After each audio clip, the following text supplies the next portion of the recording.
ఇంటిలో ఒక యవనస్తుడు కనబడుతున్నాడు. ఆ యవనస్తుడి పేరేంటి? ఓబద్యా. అసలు ఆహాబు ఎవరు అంటే యెజబెలు యొక్క భర్త.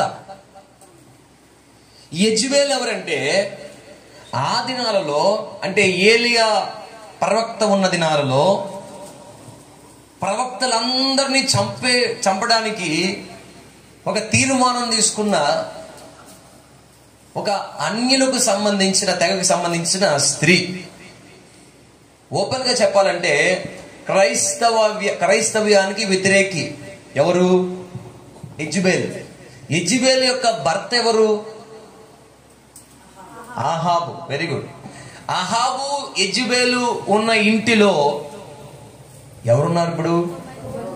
చెప్పాలి గట్టిగా. ఓబద్యా.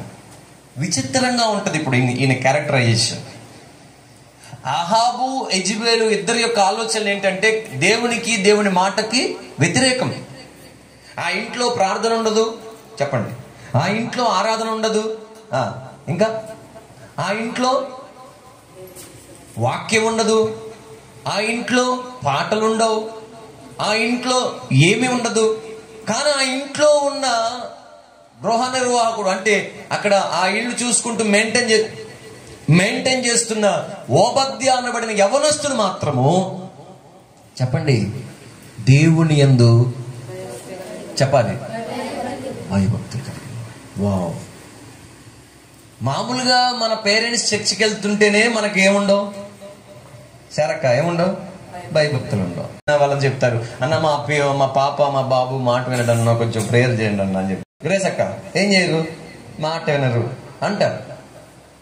కానీ అసలు వాక్యమే లేని ఇల్లు, ప్రార్థనే లేని ఇల్లు, దేవుడంటే ఇష్టం లేని ఇల్లు, అటువంటి ఇంటిలో ఉంటూ ఒక యవనస్తుడు దేవుని యందు భయభక్తులు కలిగి కనబడుతున్నాడు. గట్టిగా చెప్పలు కూడా దేవుని తెలుస్తారా?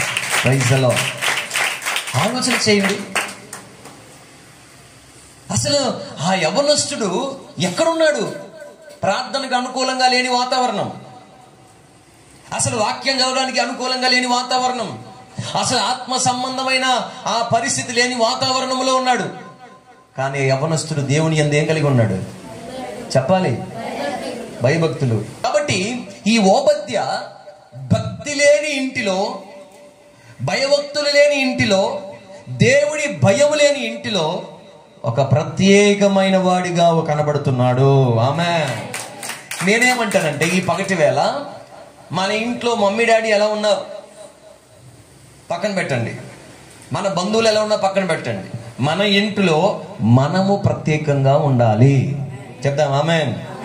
చెల్లెళ్ళు, మీ ఇంటిలో మీరు ఎలా ఉండాలి? ప్రత్యేకమైన అల్లరి అంతేనా? కాదు. ప్రత్యేకమైన గొడవ అంతేనా? కాదు. ప్రత్యేకమైన భక్తి. ఆమేన్. ప్రత్యేకమైన ప్రార్థనా జీవితం. ఆమేన్. ప్రత్యేకమైన విశ్వాసం, ప్రత్యేకమైన ప్రార్థనా జీవితం, ప్రత్యేకమైన పరిశుద్ధ జీవితం.